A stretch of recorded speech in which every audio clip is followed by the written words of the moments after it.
금년도 2024년은 뉴욕의 새로운 세틀러들이 정착민들이 살기 시작한 지 꼭 400년이 되는 해입니다. 400년 역사입니다.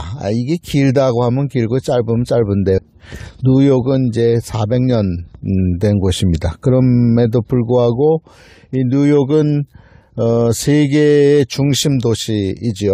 1900년대가 시작되는 시점부터 뉴욕은 정말로 전 세계의 중심이 되는 곳입니다. 모든 분야에서 경제, 패션, 그다음에 엔터테인먼트, 그리고 정치, 경제의 중심이 되고 있는 곳이. 그래서 저는 처음에 뉴욕이 미국의 수도인 줄 알았어요. 틀린 말은 아닌데 뉴욕이 미국 합중국의 최초의 수도였었습니다. 왜냐하면 1776년에 이제 독립선언을 하면서 이제 독립이 이루어지게 되는 1789년에 처음 이 초대 대통령이었던 조지 워싱턴이 대통령 선서를 한 곳이 바로 뉴욕입니다. 맨하탄. 지금도 있는 이 페더럴홀인데, 그래서 미국의 수도였던 것은 사실이에요. 그렇지만 바로 다음 해에 수도를 옮겼기 때문에 우리는 이 뉴욕이 미국의 수도였다는 사실 자체를 모르죠.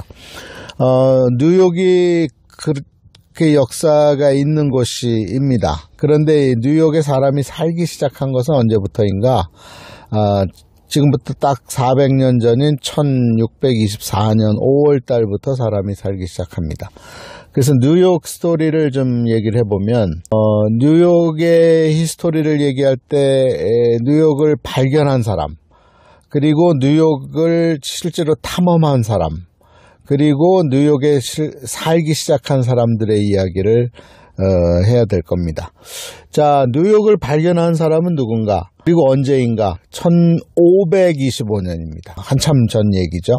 1525년. 그러니까 뉴욕에서 사람이 살기 시작하기 100여 년 전에 누가 이곳을 발견했냐면 그 당시에 탐험가들 1492년이 이제 서쪽으로 향한, 그리고 대항해 시대의 시작점에 크리스토퍼 콜럼버스가 있어요.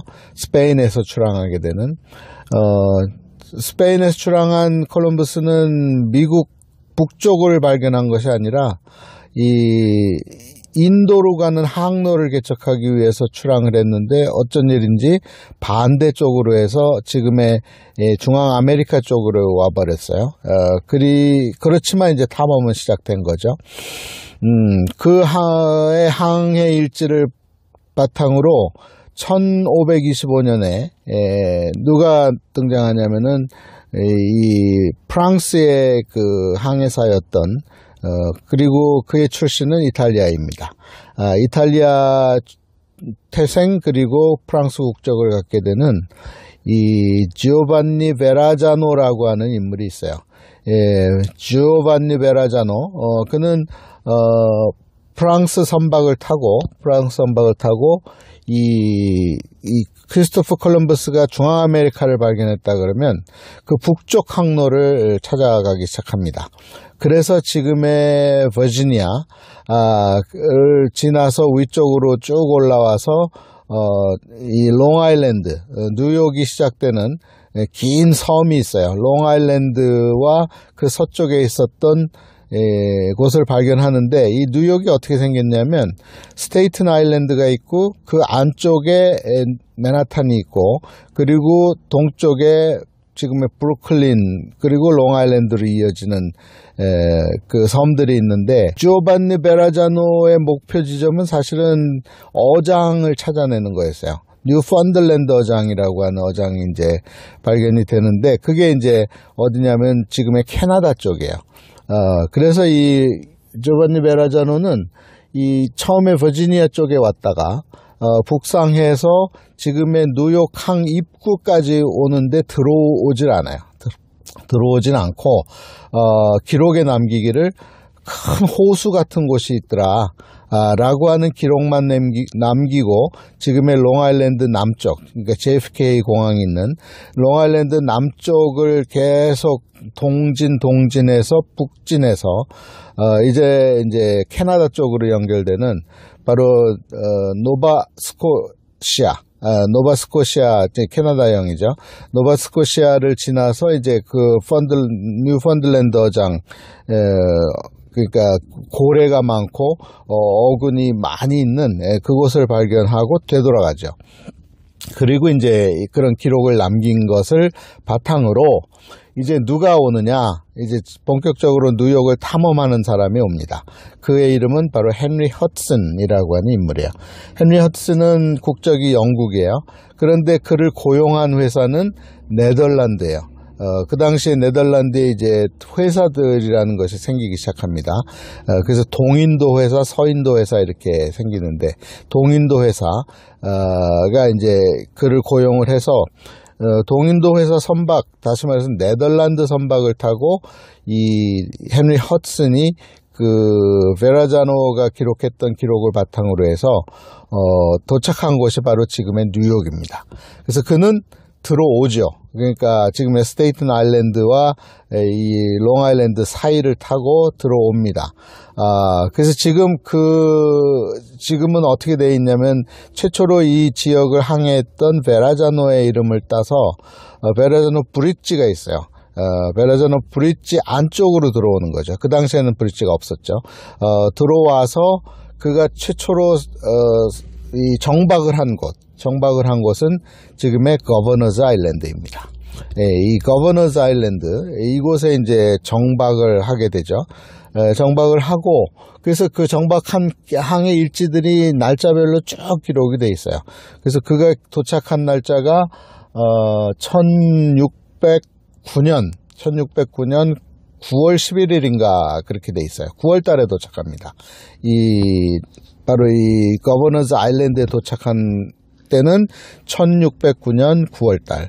그리고 이제 정박을 하고 며칠을 있다가 거의 한 달 이상 있다가 이제 다시 출항을 하게 됩니다. 북쪽으로 이제 이동을 하게 돼요.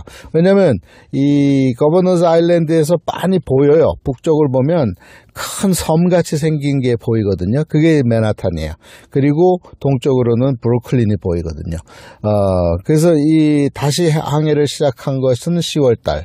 그래서 10월달에 항해를 시작해서 이제 북상하게 됩니다. 그런데 이제 이 지명을 두어야 되기 때문에 이제 그 한 달여 사이에, 두 달여 사이에 누구를 고용하게 되냐면은 이제 현지에 있었던 원주민들, 선주민을 발견하게 돼요. 그게 네이티브 인디언이죠. 선주민들을 발견을 하고 그들을 이제 배에 태웁니다. 그래서 그 선장을 뭐라고 부르면 스키퍼라고 불렀어요. 이 스키퍼는 SKIPPER로 쓰지만 원래는 스키퍼, 이게 스칸디나비아 언어예요. SCHIPPR로 써야 되는데 이 네덜란드 말로 스키퍼는 그 배에서 명령하는 사람 이 뜻이에요.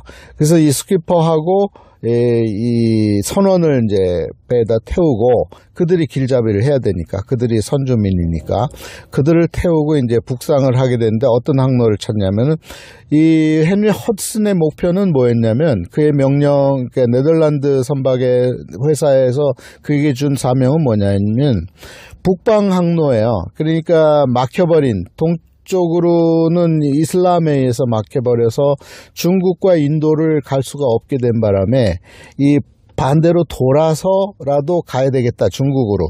그러니까 중국으로 가는 항로를 찾는 거였어요, 사실은. 그래서 지금의 허슨강, 나중에 붙여져 그의 이름을 따서 허슨 리버라고 하는 강이 붙여지게 되는데, 맨하탄 서쪽에 있고 뉴저지 동쪽에 있는 이 크릭 사이에 있는 이 뉴저지 쪽에 높은 돌벽처럼, 성체처럼 그 절벽 을 통해서 이제 북쪽으로 올라가게 되거든요. 그리고 동쪽에는 맨하탄이 있고, 그래서 헨리 허슨이 올라가면서 보니까 이 산들이 있는 거예요. 이 절벽도 있고. 그래서 그는 이 맨하탄을 뭐라고 불렀냐면 산들이 있는 강, 이런 뜻을 갖고 이 맨하탄의 이름을 생각을 한 건데, 사실은 그 선박에 탔던 그러니까 선주민들, 인디언들이 발음을 해보려니까 못 알아듣는 발음을 하는 거예요. 전혀 알 수 없는 언어를 갖고 있었죠. 인디언들이 갖고 있었던 언어는 뭐냐면 알곤키안 언어라 그래요. 알곤키안 언어. 그리고 여기에 이 주변에 살고 있었던 인디언 부족들은 미국에 살고 있었던 인디언 부족들은 수도 없이 많습니다. 정말로 많은데 이 동쪽 지역에 특히 뉴욕 지역에 살고 있었던 뉴욕 북쪽에 지금의 업스테이트 뉴욕 쪽에 살고 있었던 인디언들은 르나페족이라고 불렀고요. 그리고 커네리컷 쪽에 살고 있었던 인디언도 와핑가인가 그러고 또 이쪽 델라웨어 쪽, 뉴저지 쪽 밑에 쪽에 살고 있었던 인디언들은 먼지족이라고 불렀어요. 근데 다 언어가 틀린 거야.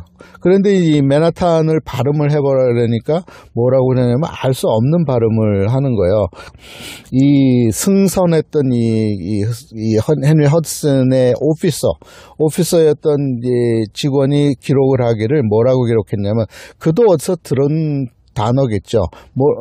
누군가가 이 배에다가 글씨를 써놨든지 선주민이 또는 들린 대로 썼는데 뭐라고 썼냐면 마나하타라고 썼어요. 마나하타. 그들이 타고 온 배의 이름은 Half Moon이라고 하는 반달이라고 하는 배였는데 그 배에 어딘가에 기록이 있었으리라고 생각이 되는데 어쨌든 그 오피서는 뭐라고 썼냐면 마나하타라고 그의 로그북에다가 헨리 허드슨의 선장 일지에다가 마나하타라고 이름을 붙였습니다. 그런데 그 뜻은 뭐냐면 그 선주민들의 이 손짓 발짓을 갖고 들은 이름의 뜻을 해석하면 뭐냐면 계속해서 흘러가는 강인데 큰 강이다. 큰 물이다. Great water다. 라고 이제 그는 이해를 한 거죠. Great water. 큰 물. 큰 물이 계속 출렁이는 바다를 갖다가 이제 마나하타라고 쓴 거죠. 그래서 이제 저는 좀 오버해서 얘기하면 마나하타는 우리 민족도 이제 북아메리카 지역에 가서 살았습니다. 그러니까 이 아메리칸 인디언들의 구성이 굉장히 다양합니다. 그 북쪽 지금 알래스카 이 동토의 땅을 건너서 온 인디언도 있는가 하면 우리 민족들은 언제 왔냐면은 기원 후 얼마 지나서 지금의 이 알류산 열도를 타고 넘어왔다고 이제 보는 견해가 많은데요.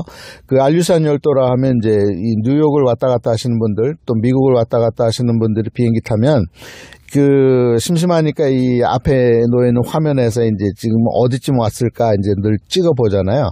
그러면 이 아시아 대륙과 이 미 대륙을 연결하는 이 섬 띠가 있어요. 캄차카 반도 중간에서 출발해서 알래스카 남쪽으로 도착하는 건데 그거를 갖다가 알류산 열도라 그래요. 그 알류산 열도를 타고 넘어왔다고 보는 견해가 강한데 어쨌든 우리 민족의 후손 선조들도 와서 살았다 이렇게 봅니다. 그래서 계속해서 동진을 했죠. 인디언들이 계속 동진하고 남진해서 이제 미 전역에 와서 살게 되는데 이 미국 이 동쪽 에 살았던 이 뉴욕 지역에 살았던 부족들의 이름은 아까 얘기한 대로 먼지 그리고 르나페 와핑가 이런 부족들이 살았고 그들의 언어를 알곤키안 언어라고 분류를 해요. 근데 그 알곤키안 언어로 그 사람들이 이제 이 맨하탄을 표현을 한 게 뭐라 그랬는데 무누쿵가 뭐 이렇게 발음을 했는데 이제 못 알아듣겠으니까 마나하타라고 로그북에는 쓴 것이 맨하탄의 시작이에요. 그래서 마나하타의 뜻은 물과 관련이 돼요. 큰 물. 많은 물이 있는 곳. 그도 그럴 것이 헨리 허드슨이 목표 지점은 어디였냐면은 중국으로 가는 항로였단 말이에요. 그래서 보니까 이 맨하탄, 지금의 맨하탄을 동쪽 서쪽으로 분류한 양쪽에서 물길이 내려와요. 지금도 보면 알지만 물살이 셉니다. 물살이 굉장히 계속 출렁이는 것을 발견을 해요. 근데 동쪽을 이스트 리버라 그러고 현재는 서쪽을 허슨 리버라 그랬는데 그가 선택한 것은 허슨 리버, 그러니까 서쪽이요. 서쪽을 타고 계속해서 올라가요. 굉장히 넓은 바다와 같은 물이 계속 이어집니다. 어디까지 이어지냐면은 태판지 브릿지 있는 곳까지 이어져요. 그리고 그 다음부터는 좁아지고 해서 결국은 바로 올바니 쪽에 도착하면 결국은 물이 거의 스트림으로 바뀌어요. 바다 같았던 것이 강으로 변하고 강이 냇가처럼 변한다 이 말이에요. 그래서 결국 실패하고 돌아 나오죠. 다시 내려오게 되죠. 그리고 이후의 세대들이 그 강을 허슨 리버라고 붙여서 지금도 허드슨 강이라고 부르고 있는 거죠. 근데 이제 현대인들은 어떻게 해석을 하냐면 다양하게 해석해요. 그러니까 정답이 없어요. 헨리 허드슨은 뭐라고 불렀냐면 만하탄을 산이 있는 물이 있는 산과 물이 있는 곳.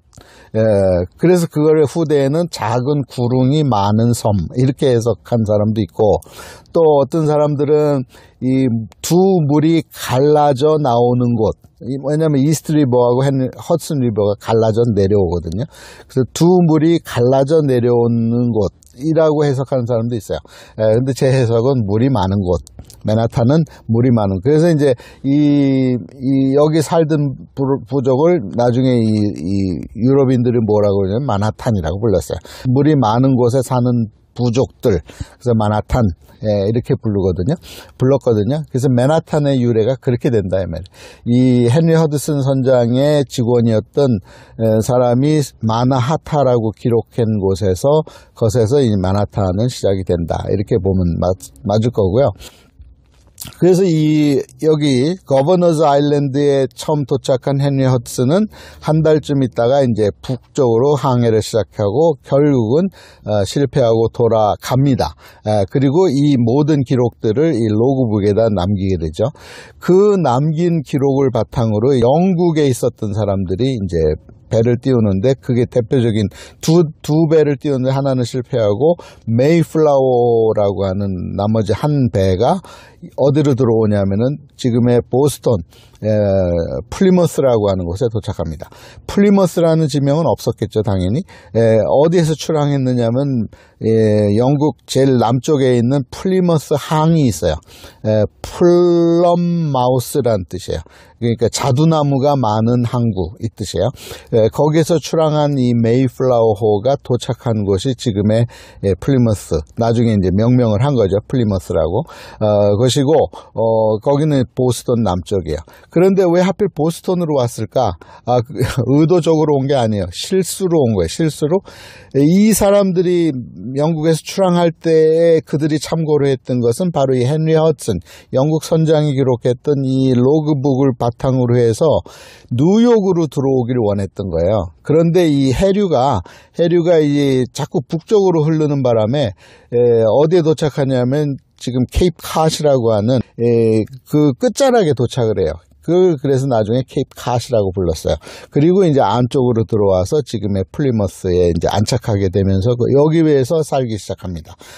미국에 도착한 영국의 선박 메이플라워호에 승선했던 102명의 이 사람들이 이제 이곳에 살면서 거의 반은 죽고 겨울을 지나면서 반은 죽고 이제 반이 살아남는데 어쨌든 그들이 살아남아서 살기 시작한 곳이 이제 보스턴에서 살기 시작하고 그 소식을 들은 이제 후대의 영국 사람들 그리고 그 주변에 있었던 배들이 계속해서 이제 북방 항로에서 지금 이 보스턴 항으로 들어오게 되는 거죠. 그래서 보스턴이 이제 이 초기에 영국에서 도착한 세틀러들의 초기 정착지가 돼요. 그런데 그들은 사실은 뉴욕을 원했던 거죠. 뉴욕은 그 사이에 어떻게 됐냐면 1609년에 첫 항해를 시작하고 돌아간 헨리 허드슨의 로그북을 바탕으로 네덜란드 사람들이 들어오게 돼요. 그게 언제냐? 1624년이라 이 말이에요. 1624년에 사실은 누가 들어오냐면 벨기에 사람이 들어옵니다. 벨지움에서 이 영국에서 살기를 원했지만 허락을 못 받은 사람들이 이제 이 이게 네덜란드의 허락을 받고 이곳에 들어오게 되는데, 그 사람들의 가족이 이제 처음 1624년 5월 달에 들어오고, 그리고 이제 1625년부터 이제 정식으로 네덜란드에서 이 정착민들을 보내게 돼요. 약 900명 정도로 이제 추산이 되는데, 그 사람들이 지금의 이 거버너스 아일랜드, 여기 거버너스 아일랜드를 거쳐서 맨하탄 남쪽에 지금의 배러리 파크라고 하는 이곳에 도착해서 이제 살기 시작을 하는 거죠. 그런데 이곳에는 누가 살았냐면은 원주민들이 있잖아요. 그 원주민들 레나페 인디언들인데, 인디언들에게 그들 나름대로 이제 그들은 네덜란드 사람들은 그때는 이제 웨스트 인디, 처음에는 동인도 회사에서 출항을 시켰지만 이제 서인도 회사도 생기거든요. 그러니까 서인도 회사 선박을 타고 들어온 사람들은, 네덜란드 사람들은 철칙이 뭐냐면 거래입니다. 거래. 그러니까 이전에 스페인이나 포르투갈은 정복이에요. 그렇지만 네덜란드 시대부터는 정식으로 대가를 치르고 그곳에를 매입하는 거예요. 그래서 매입을 했는데 뭘 줬냐면, 화폐는 의미가 없으니까 귀금속을 줬어요. 그 귀금속의 가치가 24불 정도밖에 안 돼요. 그 24불 정도에 해당되는 귀금속을 주고 땅을 산 거예요. 그 사람들의 입장에서는. 그런데 인디언들 입장에서는 그냥 주니까 받은 거지, 그걸 계약을 한 게 아니에요. 계약을 했다는 개념이 없으니까. 땅은 자신들의 소유가 아니라 이 하늘의 소유거든요. 그 사람들의 입장에서는. 그렇지만 이 유럽에서 간 사람들은 거래가 목적인 거죠. 그래서 서로 이제 생각이 다른 거죠. 어쨌든 딜은 성사가 됐어요. 귀금속을 주고 주얼리를 주고 이 네덜란드 사람들은 거기를 매입을 해서 거기 맨하탄 최남단에서부터 살기 시작합니다. 그리고 네덜란드 사람들이 계속 들어오는 거죠. 그러면서 지명이 하나하나 생겨요. 그래서 지금 현재도 남아있는 많은 이 뉴욕 쪽에 있는 지명에는 네덜란드 지명 언어가 있습니다. 당장에 이제 마나하탄은 그런 뜻이었고요. 마나탄은 물이 많은 곳, 이 뜻으로 이제 저는 해석을 하고요.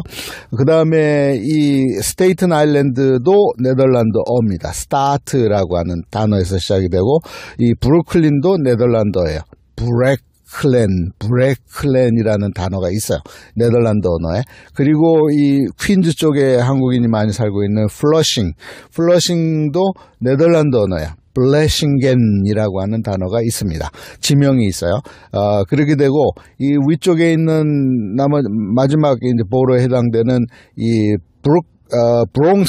브롱스는 네덜란드 언어가 아니라 저쪽 브롱스는 뉴 스웨덴 사람들이 들어와 살기 시작해요. 스웨덴 사람들이 브롱스를 시작으로 해서 뉴저지 북쪽에 살기 시작해요. 그래서 지금도 이 뉴저지 쪽에는 스웨덴 언어나 스웨덴 지명들이 있어요. 그리고 스웨덴 기업도 있죠. 아이케아가 거기에 있습니다. 이 브롱스도 스웨덴 언어예요. 그래서 5개의 보로가 마나하타에서 시작된 언어, 그리고 단어, 그리고 위쪽에 브롱스, 밑에 스테이튼 아일랜드, 오른쪽에 브루클린, 위쪽에 퀸즈, 이 5개를 합쳐서 이 5개의 보로가 이제 1898년이 되면 5개의 보로를 합쳐서 대뉴욕, The Great New York이라는 시대가 시작이 되면서 1900년이 시작이 되는 거예요. 1900년부터 이제 뉴욕이 대도시로서 탄생을 합니다.